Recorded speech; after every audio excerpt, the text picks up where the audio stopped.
Alright guys, welcome back. I'm just picking up where I left off on talking about the Buggy Lab data collection, and now I'm just going to show you how we use Google Sheets to put that data in and also get a graph from that data so that we can do that for our major assessment. First of all, I just basically took the examples that I did from the previous video and just brought them over here. So if your data looks like this, where you have basically just interval positions like every 15 centimeters, and then you have you hit the lap button and it looks like it's about 1 second or something like that, where they're all the same amounts of time. If you go to graph this, and let me show you how to graph. So you make your two columns.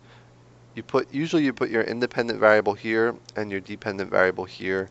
For this one I have it switched, but highlight the whole thing including the headers, insert, chart. In fact, I'm just going to make this bigger so you can see it.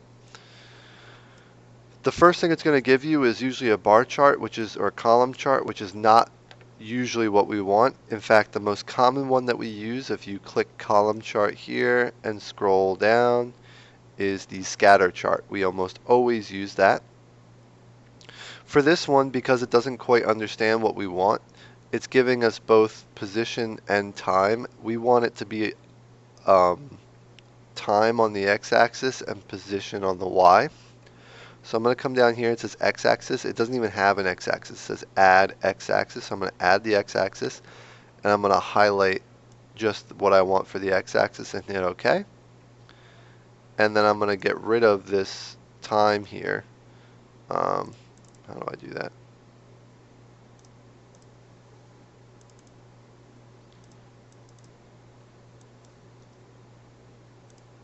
I guess I can't do that.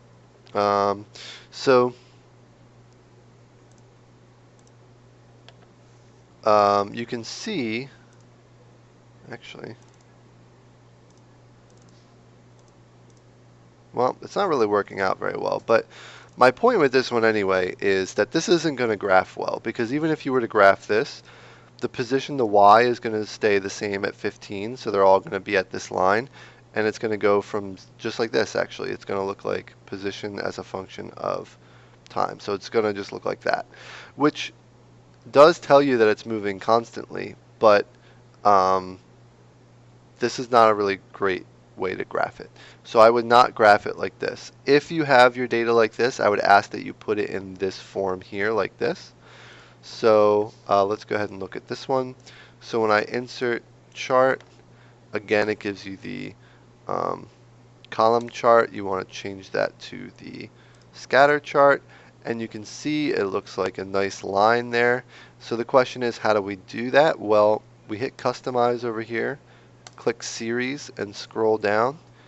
Trend line is what you want to make it look like a line, and then scroll down a little bit more. Because it's a linear line, we'll keep it like that, and the label, we'll use the equation. We're going to need that later.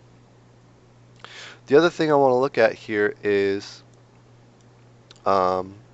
we're not actually on the 0 because we're actually at 10 here. We always want this x-axis to be starting at 0.